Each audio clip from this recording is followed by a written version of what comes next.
So welcome to CSI Conflict Solutions International to our event Hong Kong on the Brink.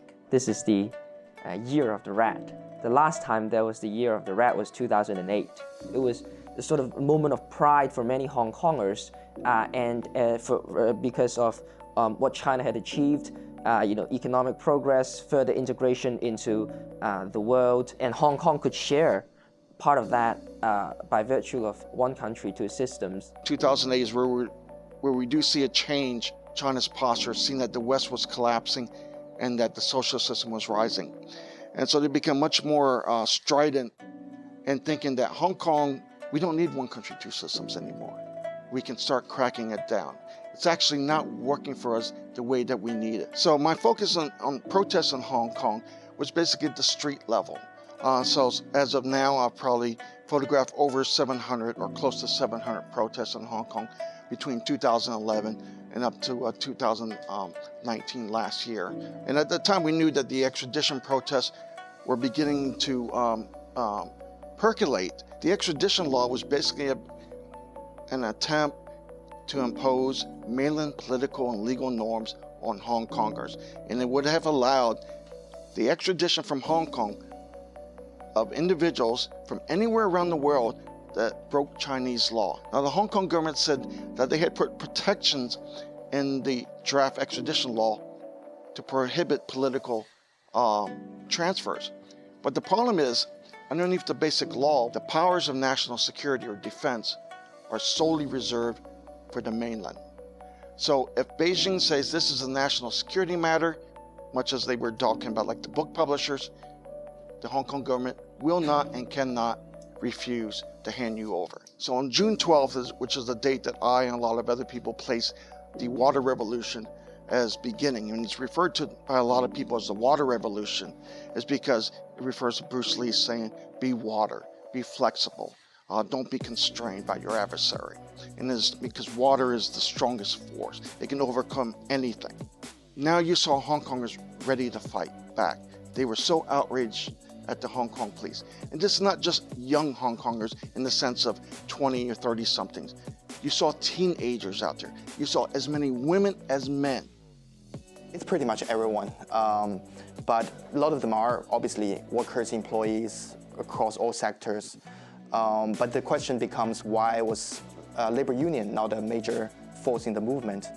It did change finally toward the end of last year when I think within the movement there are divergent strategies emerging.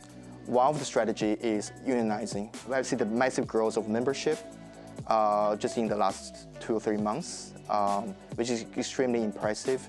Again, Hong Kong is now known as a place where if there is a huge union movement, it's now known for protection of labor rights. Hong Kong protesters talk about general strike many times, and it's not just started this time. In 2014, during the umbrella movement, there was also talk of general strike. There was a big general strike actually in last August, where hundreds of thousands of workers participated. But it's still, its mobilization, its power comes not so much from its mobilization, it's more comes from disruption. It seems that they respond much more strongly to those types of industrial actions than they do to some of the street actions. I think people on all sides recognize the power of general strikes, because the power to interrupt economic functioning of the city. It's both a political issue in the sense that universal suffrage will help to sort of give ordinary people, a greater voice in politics, but it's also a workplace issue in that to have the right to bargain with your employers, bargain over wages, that is really important in improving your sort of economic and social conditions. The anti-extradition protests have evolved into something so much bigger, and it's about it's about so much more than the bill, which has now been withdrawn, and it's about so much more than Carrie Lam, the leader, but it's about fundamentally what kind of system Hong Kong should have.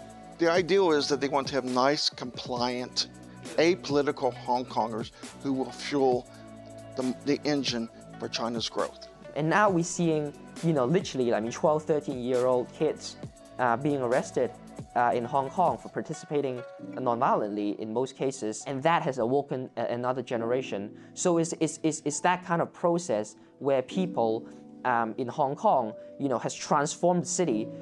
Used to be a reputation being it was a city that didn't really care about politics. Now Hong Kong, events over the past 8 months or so, has really served as a model for the kind of mass, protest and civic participation, how that can change policy and how that can exert, real pressure, sustained pressure against a government that is unwilling to listen to the will of the people. You keep complaining about the Hong Kong police being brutal and so on. You name one person that has been killed, not fake news, okay? Not the 6 people that they all gathering around with flour and all that. Not okay? Global Times, not China Daily. Huh? You said no fake news, so not China Right. Time, Hold on. Global Just Times or one China moment, Daily. Okay? You are also biased, so therefore you are one-sided. You mentioned how capitalism is what the problem is regarding workers and workers' rights. And obviously many people here have mentioned the problems of communism. Communism and socialism are not the same thing, but can you talk a little bit about that? Sure. Obviously, I and many people that I work with don't consider China communist. It has turned capitalist decades ago. That's why both in Hong Kong and in mainland China, I think the problem is both government, it's both state and also capital. I think the inequality, which is both very sharp in Hong Kong and in mainland China, housing crisis, especially for young people, affordability, is very, very similar in mainland China, in Hong Kong. And a lot of the frustration that young people felt are also very similar. There are obviously different context, different history, different political developments, but I think there are much more in common with young people in Hong Kong and in mainland China than people sometimes acknowledge. Instead of dividing people up between Hong Kongers and mainland Chinese, I think it's really important to bring progressive people in both places together. So to try to forge solidarity on the basis of shared interests and also shared challenges. I think that's something that I'm really interested in helping to build.